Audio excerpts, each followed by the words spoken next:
আসসালামু আলাইকুম দর্শক। সাম্প্রতিক বাংলাদেশের নানা বিষয় নিয়ে আজকে আমাদের সঙ্গে আলোচনায় আছেন রাজনৈতিক বিশ্লেষক। সুপ্রিয় দর্শক, সাজ্জাদ কাদিরের শুভেচ্ছা নিন। এই মুহূর্তে আপনাদের সামনে কথা বলতে চাই জঙ্গিবাদে বাংলাদেশ কি পাকিস্তানের পথে। আমি সাম্প্রতিক এই মুহূর্তে যে জঙ্গি হামলার একটা থ্রেট আছে বাংলাদেশে, আইন শৃঙ্খলা বাহিনী কর্তৃক রেড অ্যালার্ট জারি করা হয়েছে, সেটি নিয়ে গত পরশু আলাপ করেছে। কিন্তু সত্যিকার অর্থে এই আলাপগুলো বন্ধ করা যাচ্ছে না, আলাপগুলো করতে হবে প্রতিনিয়ত। আজকে প্রশ্ন আসছে যে বাংলাদেশ কি জঙ্গিবাদে পাকিস্তানের মতো হয়ে গেল? পাকিস্তানে যেখানে রক্তপাত নিত্য নৈমিত্তিক ঘটনা, বাংলাদেশেও কি তেমনটা? হঠাৎ করে এই জঙ্গি উত্থান কেন হলো, কেন হচ্ছে? প্রত্যেকটা পদক্ষেপে আজকে শেখ হাসিনার কথা মনে পড়ে যায়। শেখ হাসিনার বাংলাদেশ, শেখ হাসিনা বাংলাদেশের সরকার প্রধান ছিলেন, জঙ্গিদের কি অবস্থা করেছিলেন আপনি চিন্তা করুন। আপনি কেন বলবেন না শেখ হাসিনার কথা? আর আজকে বাংলাদেশ কোথায়? শেখ হাসিনা পতনের পরে জঙ্গিবাদের উত্থান, রাষ্ট্রীয়ভাবে উত্থান করা হয়েছে, জঙ্গিদের জেল থেকে ছেড়ে দেওয়া হয়েছে। আপনি মনে আছে নিশ্চয়ই, আপনার মনে থাকবার কথা যে ঢাকার একজন পুলিশ কমিশনার ছিলেন অযোগ্য অথর্ব সাজ্জাদ আলী, শেখ সাজ্জাদ আলী, ঝিনাইদহের আঞ্চলিক ভাষায় কথা বলতেন। তিনি কি বলেছেন না আপনাদের নিশ্চয়ই মনে আছে? জঙ্গি টঙ্গি এগুলো কিছু না, জঙ্গি নাটক। শেখ হাসিনা জঙ্গি নিয়ে নাটক করেছিল। পুলিশের একজন শীর্ষ কর্মকর্তার মুখ থেকে এমন কথাও বেরিয়েছে ইউনূসের আমলে। এই সাজ্জাদ আলীদের ধরে অ্যারেস্ট করা উচিত, বিচারের আওতায় আনা উচিত। তাদের পৃষ্ঠপোষকতায় আজকে বাংলাদেশের জঙ্গিবাদের উত্থান হয়েছে। এখন কে করবে বিচার? আজকে যে ব্যবস্থা, যে সরকার, যে এদেরকে বিচার করবে? এদের বিচার করবে না, বিচার করছে না। বিচার করছে ভালো মানুষের, বিচার করছে দেশপ্রেমিকদের, যারা জঙ্গিবাদ দমন করেছে তাদের। আজকে মনে পড়ছে আলাপ প্রসঙ্গে যে র্যাবের এক সময়ের কর্মকর্তা ছিলেন, army person, major general Ziaul Hasan. তিনি জঙ্গিবাদ দমনে খুব বড় ধরনের ভূমিকা পালন করেছিলেন। আজকে তাকে বিচারের আওতায় আনা হয়েছে। মিথ্যা অভিযোগে তার নামে মামলা দিয়ে তিনি এখন জেলে। তাকে চাকরি থেকে বরখাস্ত করা হয়েছে 5ই আগস্ট পরবর্তী সময়। আপনারা জানেন সেসব কাহিনী। অর্থাৎ দেশ উল্টো দিকে ঘুরছে, অপরাধীরা তাণ্ডব করে বেড়াচ্ছে, অপরাধীরা আস্ফালন করে বেড়াচ্ছে, আর দেশপ্রেমিকদের ধরে ধরে বন্দী করা হচ্ছে। এই হয়েছে আজকের বাংলাদেশ। এই কারণেই প্রশ্ন আসছে, বাংলাদেশ কি তবে জঙ্গিবাদের সেই অন্ধকার গলিতে পা রাখছে, যে পথে হেঁটে আজ পাকিস্তান রক্তাক্ত? পাকিস্তানে রক্তপাত এখন নিত্যদিনের ঘটনা, আর একই চিত্র আমরা বাংলাদেশেও নিয়মিত দেখতে শুরু করেছি। দেশের নিরাপত্তা বিশ্লেষক ও সাধারণ মানুষের মনে আজ একটাই প্রশ্ন: 5 আগস্ট 2024-এর পর দেশের কারাগারগুলো থেকে পালিয়ে যাওয়া কয়েক হাজার বন্দী, যার মধ্যে দুর্ধর্ষ জঙ্গি সদস্য রয়েছে, তারা এখন কোথায়? তারা কি কোনো বড় নাশকতার ছক কষছে? এই যে এত জঙ্গি জেল থেকে পালিয়ে গেছে, ইউনূস তাদেরকে গ্রেপ্তার করেনি। আজকে বিএনপি সরকারও তৃতীয় মাস, অনেক বড় বড় উঁচু লম্বা কথা শুনছি। একতরফা একটি নির্বাচনের মাধ্যমে ক্ষমতায় আসা বিএনপি সরকার নাকি ভূমিধস বিজয় অর্জন করেছে। আওয়ামী লীগ সহ নির্বাচন করে দেখুন যে ভূমিধস বিজয়টা কোথায় হয়, কোন পক্ষে হয়, সেটি তো হয়নি। কিন্তু আজকে বিএনপি সরকারেরও জঙ্গিবাদ দমনে কোনো পদক্ষেপ লক্ষ্য করা যাচ্ছে না, শুধু আস্ফালন শুনছি, বড় বড় কথা শুনছি। আপনারা ইতিমধ্যেই জানেন পুলিশের পক্ষ থেকে চিঠি ইস্যু করা হয়েছে সারা দেশে। এই মুহূর্তে বলা যায় বাংলাদেশ রেড অ্যালার্টে আছে। বড় ধরনের জঙ্গি হামলার ঝুঁকিতে বাংলাদেশ। এবার উগ্রবাদীদের নিশানায় শুধু সাধারণ মানুষ নয়, বরং রাষ্ট্রীয় গুরুত্বপূর্ণ স্থাপনা, জাতীয় সংসদ ভবন, আইন শৃঙ্খলা বাহিনীর সদর দপ্তর ও সদস্য, ধর্মীয় উপাসনালয় এবং বিনোদন কেন্দ্রগুলো বাদ যাচ্ছে না। শাহবাগের মতো জনবহুল এলাকাও আমি দুদিন আগে এগুলো নিয়ে আলাপ করেছি, আবারও কথা বলতে হবে, বারবার কথা বলতে হবে এগুলো নিয়ে। গোয়েন্দা তথ্য বলছে বোমা বিস্ফোরণ এবং দেশীয় ধারালো অস্ত্র ব্যবহার করে হামলার হুমকি দেওয়া হয়েছে। 2024-এর 5 আগস্টের পর জেল ভেঙে পালানো জঙ্গিদের অবাধ বিচরণ এবং নিষিদ্ধ সংগঠনগুলোর অপতৎপরতাকে অত্যন্ত সংবেদনশীল হিসেবে দেখছে পুলিশ সদর দপ্তর। ডিআইজি কনফিডেন্সিয়াল স্বাক্ষরিত এক গোপন চিঠি যা সংবাদ মাধ্যমের হাতে এসেছে, সেখানে স্পষ্ট বলা হয়েছে জঙ্গি সংগঠনের সমর্থকরা যে কোনো সময় রাষ্ট্রীয় স্থাপনায় আঘাত হানতে পারে। সম্প্রতি গ্রেপ্তার হওয়া নিষিদ্ধ উগ্রবাদী সংগঠন 90 জেএমবির সদস্য ইশতিয়াক আহমেদ ওরফে সামি ওরফে আবু বকরের কাছ থেকে পাওয়া গেছে ভয়াবহ তথ্য। জানা গেছে চাকরিচ্যুত 2 জন সেনা সদস্যের সাথে তার নিয়মিত যোগাযোগ ছিল। এরা আগ্নেয়াস্ত্র ও দেশীয় অস্ত্র দিয়ে বড় ধরনের হামলার পরিকল্পনা করেছিল। শুধু তাই নয়, গোয়েন্দা প্রতিবেদনে উল্লেখ করা হয়েছে যে 1,500-এর বেশি সক্রিয় উগ্রবাদী বর্তমানে মুক্ত অবস্থায় রয়েছে, যারা দেশের সার্বিক নিরাপত্তার জন্য মারাত্মক হুমকি। পুলিশের বিশেষ শাখা এসবি এবং অ্যান্টি টেররিজম ইউনিট এরই মধ্যে প্রধানমন্ত্রী ও স্বরাষ্ট্র মন্ত্রণালয়কে এই আশঙ্কার কথা জানিয়েছে। কিন্তু এখানে একটি বড় প্রশ্ন উঠেছে। গোয়েন্দা সূত্রগুলোর নাম প্রকাশ না করার শর্তে বলছে গত 1.5 বছর ধরে দেশে কোনো উগ্রবাদী নেই বলে যে বয়ান তৈরি করা হয়েছিল তা ছিল ভুল। এই ভুল ধারণার কারণে পুলিশের counter terrorism and transnational crime সিটিটিসিকে কার্যত অকার্যকর করে রাখা হয়েছিল। অন্তর্বর্তী সরকারের সেই দুর্বল দৃষ্টিভঙ্গির সুযোগ নিয়ে উগ্র মৌলবাদীরা সংগঠিত হওয়ার সুযোগ পেয়েছে বলে মনে করছেন অনেক বিশ্লেষক। এখন সামনে থাকা বড় বড় সমাবেশগুলোকে টার্গেট করে বোমা হামলার প্রস্তুতি নিচ্ছে তারা। সবচেয়ে ভয়ের বিষয় হলো বাংলাদেশের উগ্রবাদীদের সাথে এখন যুক্ত হয়েছে বিদেশি শক্তির হাত। গোয়েন্দারা জানতে পেরেছে পাকিস্তানের তেহরিকে তালেবান টিটিপি এবং লস্করি তায়েবা এলইটির এজেন্টরা বাংলাদেশে ঢুকে পড়েছে। চট্টগ্রাম থেকে গ্রেপ্তার হওয়া এক জঙ্গিকে জিজ্ঞাসাবাদ করে জানা গেছে টিটিপি ও এলইটি যৌথভাবে হামলার প্রস্তুতি নিচ্ছে। মাদারীপুরের ফয়সাল মোড়ল নামের এক যুবকের ঘটনাটি মনে আছে? দুবাই যাওয়ার কথা বলে পাকিস্তান গিয়ে টিটিপিতে যোগ দিয়ে গত বছর সে খাইবার পাখতুনখোয়া প্রদেশে মারা যায়। এ থেকে বোঝা যায় বাংলাদেশ থেকে টিটিপির জনবল সংগ্রহের একটি শক্তিশালী চক্র সক্রিয় আছে, যার নেতৃত্বে রয়েছে ইঞ্জিনিয়ার ইমরান হায়দার নামের এক ব্যক্তি। জঙ্গিদের এই তৎপরতার প্রমাণ মিলেছে সাম্প্রতিক কিছু ঘটনায়। গত 26শে ডিসেম্বর কেরানীগঞ্জের একটি মাদ্রাসায় শক্তিশালী বিস্ফোরণ এবং 8ই জানুয়ারি শরীয়তপুরের জাজিরায় বোমা মারানোর সময় 3 জনের মৃত্যু। এগুলো কোনো বিচ্ছিন্ন ঘটনা নয়। জাজিরায় যৌথ বাহিনীর অভিযানে ডগ স্কোয়াড ব্যবহার করে 45টি তাজা ককটেল ও দেশীয় অস্ত্র উদ্ধার করা হয়েছিল।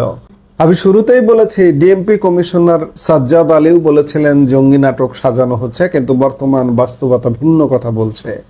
হিজবুত তাহরিরের মতো নিষিদ্ধ সংগঠনের সদস্যরাও অনলাইনে সক্রিয় হয়ে শিয়া মসজিদ, ইসকন মন্দির ও পুলিশের চেকপোস্টে হামলার উস্কানি দিচ্ছে। এখন প্রশ্ন আসছে যে আমরা কি আসলে নিরাপদ? সিটিটিসির যুগ্ম পুলিশ কমিশনার মুন্সি শাহাবুদ্দিন দেশবাসীকে আশ্বস্ত করে বলেছেন, আতঙ্কিত হওয়ার কোনো কারণ নেই, আমরা কাজ করছি। খুলনা ও চট্টগ্রাম মেট্রোপলিটন পুলিশ কমিশনাররাও জানিয়েছেন যে নজরদারি বাড়ানো হয়েছে। কিন্তু সাধারণ মানুষের মনে আশঙ্কা থেকেই যায়, যদি 1,500 জঙ্গি জেলের বাইরে থাকে এবং বিদেশি সংগঠনগুলো তাদের মদত দেয়, তবে পরিস্থিতি সামাল দেওয়া কতটা চ্যালেঞ্জিং হবে। মনে পড়ে যায় 2001-06 আমলের বিএনপি জামাত জোট সরকারের আমলের কথা। 2005 সালের সেই সিরিজ বোমা হামলার পুনরাবৃত্তি কি আমরা আবারও দেখব? কারণ সেই সরকারই আবারও ক্ষমতার মসনদে বসেছে। নাকি আইন শৃঙ্খলা বাহিনী সময় মতো এই ছক নস্যাৎ করতে পারবে, সেটি এখন দেখার বিষয়। অবশেষে বাংলাদেশ বিমান বাহিনীতে জঙ্গি সংক্রমণ ঘটেছে। অনেকদিন ধরেই শোনা যাচ্ছিল, কিন্তু এরকম সুস্পষ্ট প্রমাণ পাওয়া যাচ্ছিল না। গত 2-3 ধরে সামাজিক যোগাযোগ মাধ্যমে এটি নিয়ে আলাপ হচ্ছিল। বিস্তারিত খোঁজ নিয়ে নিশ্চিত হয়ে আজকে এই ব্যাপারে আপনাদের সাথে কথা বলবো। শেষ পর্যন্ত সাথে থাকবেন।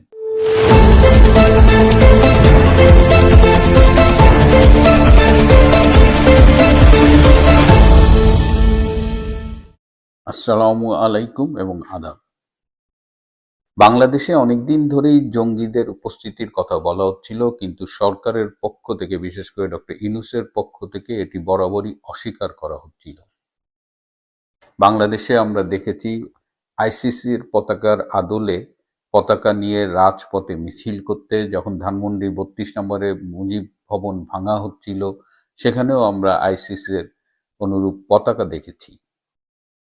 এর আগে আওয়ামী লীগ সরকার কিন্তু এই জঙ্গিদের বিরুদ্ধে জিরো টলারেন্স ঘোষণা করেছিল, কিন্তু তার আগে বিএনপি জামাত সরকারের আমলে আমরা বাংলা ভাই, জঙ্গি শায়ক, আমরা নানাবিধ জঙ্গিদের তৎপরতা দেখেছি। তারা একসাথে 63টা জেলায় বোমাবাজি করেছিল।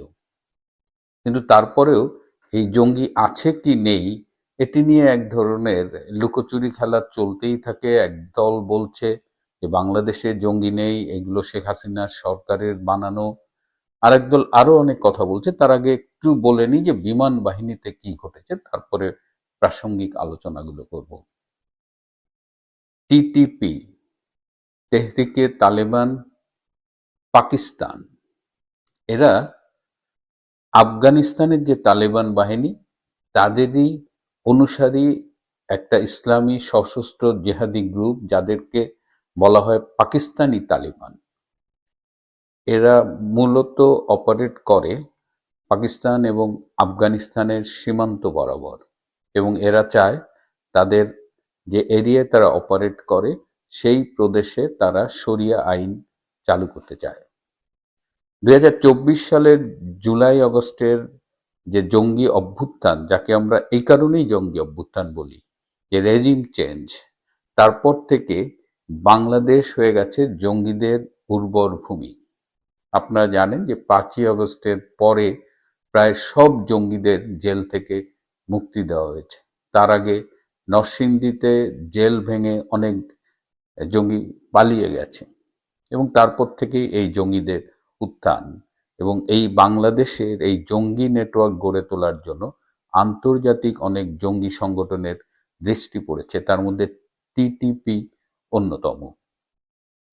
পাকিস্তানে বাংলাদেশ বিমান বাহিনীর একজন ওয়ারেন্ট অফিসার টিটিপির হয়ে কাজ করার সময় গ্রেপ্তার হয়, এবং পাকিস্তান সেনাবাহিনী এবং পাকিস্তান পুলিশের ব্যাপক জিজ্ঞাসাবাদের মুখে সে বাংলাদেশ এয়ারফোর্সের এই টিটিপির সাথে ইনভলভমেন্টের বিষয়ে অনেক ইনফরমেশন দেয়।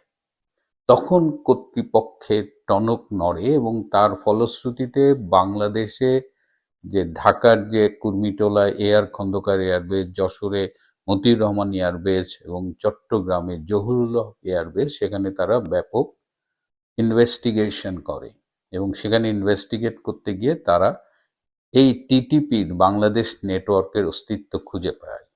চট্টগ্রামের যে জহুরুল হক এয়ারবেসের কথা বলছি, সেখানে যে মসজিদের প্রধান ইমাম, তিনি সম্ভবত এই বাংলাদেশে টিটিপির মূল রিক্রুটার, তিনি মূল রিক্রুট করে থাকেন বলে ধারণা করা হচ্ছে। তাকে গ্রেপ্তার করা হয়েছে।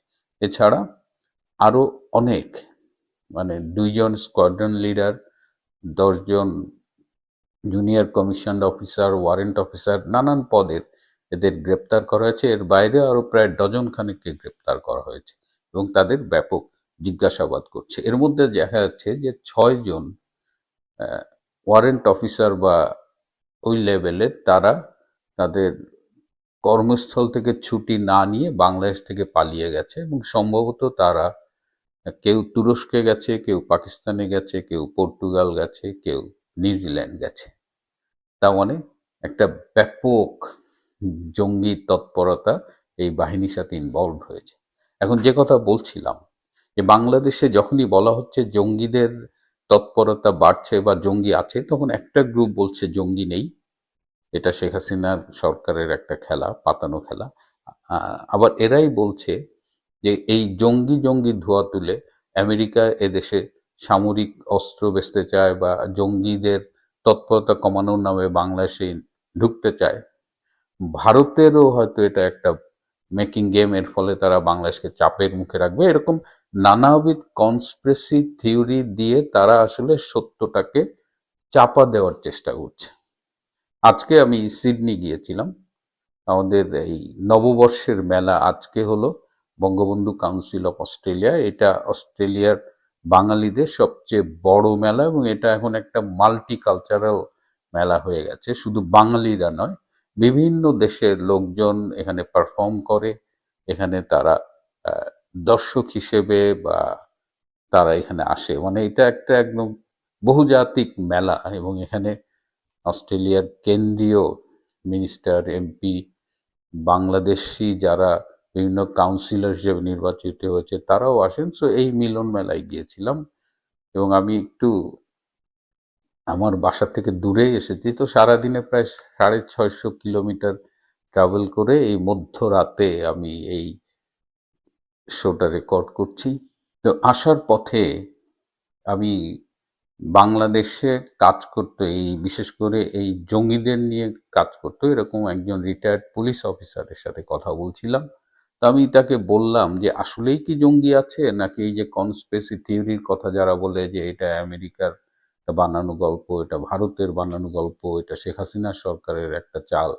তো তিনি নিশ্চিত করে বললেন, এবং তিনি হলি আর্টিজানে যে জঙ্গি আক্রমণ হয়েছিল, হ্যাঁ, সেটি নিয়ন্ত্রণ করতে যে নিজে গুলিবিদ্ধ হয়েছিলেন, তো তিনি বললেন যে বাংলাদেশে জঙ্গিদের বাম্পার ফলন হতো, কিন্তু শেখ হাসিনার সরকার যেহেতু জিরো টলারেন্স ঘোষণা করেছিলেন সেহেতু জঙ্গিদের অপারেট করাটা খুব কঠিন হয়ে গিয়েছিল। এবং শেখ হাসিনার আমলে এই বিভিন্ন বাহিনীর, সেনাবাহিনী, পুলিশ বাহিনী, এদের বিভিন্ন দেশে পাঠিয়ে এই জঙ্গি দমনের উপরে বিশেষ ট্রেনিং দিয়ে আনা হয়েছিল। সুতরাং তাদের জঙ্গি দমন কর্মসূচিটা খুব স্ট্রং ছিল, কিন্তু এই 24-5 অগস্টের পর থেকে একদম সেটা আগের মতো নেই এবং জঙ্গিদের অভয় আরণ্য হয়েছে।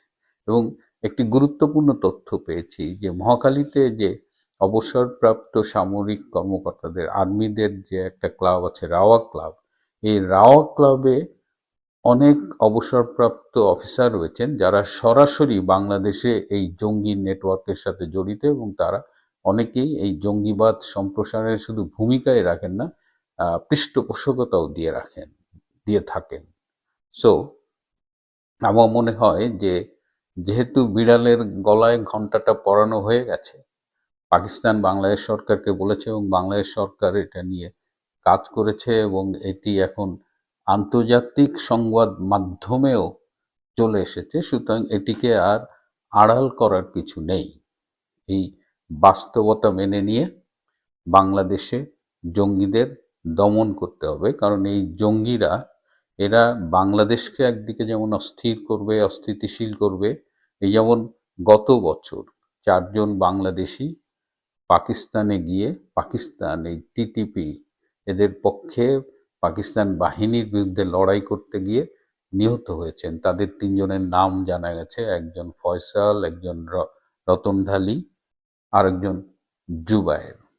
এবং এই 3 জনের বয়স, 2জনের বয়স 22, একজনের বয়স 29। অর্থাৎ এই অল্প বয়সী তরুণদের ধর্মের কথা বলে, জিহাদের কথা বলে এই যে রিক্রুট করছে জঙ্গি নিয়ে, এর ফলে বাংলাদেশ শুধু ঝুঁকির মুখে পড়ছে তা না, আমাদের প্রতিবেশী ইন্ডিয়া, যেটা পাকিস্তানের একটা টার্গেট, যে বাংলাদেশের মাটি ব্যবহার করে ভারতকে অস্থির করা, ভারতে আক্রমণ করা, তো সেই ঝুঁকিটাও কিন্তু বাড়ছে। এবং সমস্যা হলো যে বাংলাদেশে বর্তমানে যে সরকারটি রয়েছে, বিএনপি সরকার, এবং যে বিরোধী দল রয়েছে জামাতে ইসলাম, তারা উভয়ই এই জঙ্গিদের লালন পালনের সাথে সম্পৃক্ত। এমনকি জামাতে ইসলামের যিনি আমির এবং যিনি সংসদের বিরোধী দলীয় নেতা, তার ছেলেও কিন্তু এই জঙ্গি সম্পৃক্ততার জন্য একবার গ্রেপ্তার হয়েছিল। আর বিএনপির কথা তো শুরুতেই বললাম, ইভেন এবার তারেক রহমান প্রধানমন্ত্রী হওয়ার পরেও তার সাথে যারা দেখা করেছে, এরকম অনেক ছবিতে দেখা গেছে যে জঙ্গিবাদের সাথে সম্পৃক্ত আহ, বেশ কিছু লোক তার কাছে গিয়ে দেখা করেছে এবং সেই ছবি ফলো করে সামাজিক যোগাযোগ মাধ্যমে প্রচার করা হয়েছে। সুতরাং বাংলাদেশের জন্য একটি ভীষণ অ্যালার্মিং ঘটনা, এবং জঙ্গিবাদ যদি এভাবে বাড়তে থাকে তাহলে এমনিতেই বাংলাদেশ ভিসা পায় না, অধিকাংশ দেশেই এখন ভিসা দেয় না, ঢুকতে দেয় না, এবং বাংলাদেশের নানাবিধ সংকট, বাংলাদেশের কাছে এখন টাকা নেই, বাংলাদেশের কাছে তেল নাই, কৃষক তেলের অভাবে ডিজেলের অভাবে সেচ দিতে পারছে না, সার কারখানা বন্ধ। সো নানাবিধ জটিলতার মধ্যে যদি এই জঙ্গি সম্পৃক্ততা যোগ হয় তাহলে একেবারে সোনায় সোহাগা, বাংলাদেশকে একেবারে সেই সুদান ইয়েমেন লেভেলের ট্যাগ দিতে পৃথিবী বসে থাকবে না। প্রিয় বন্ধুরা, দেশের জন্য আসলেই দুঃসময়। এই জঙ্গিবাদের হাত থেকে বাংলাদেশকে রক্ষা করতেই হবে। আজ এ পর্যন্তই। ভালো থাকবেন, সুস্থ থাকবেন, তার চেয়েও জরুরি হলো নিরাপদে থাকবেন। সবাইকে অনেক ধন্যবাদ।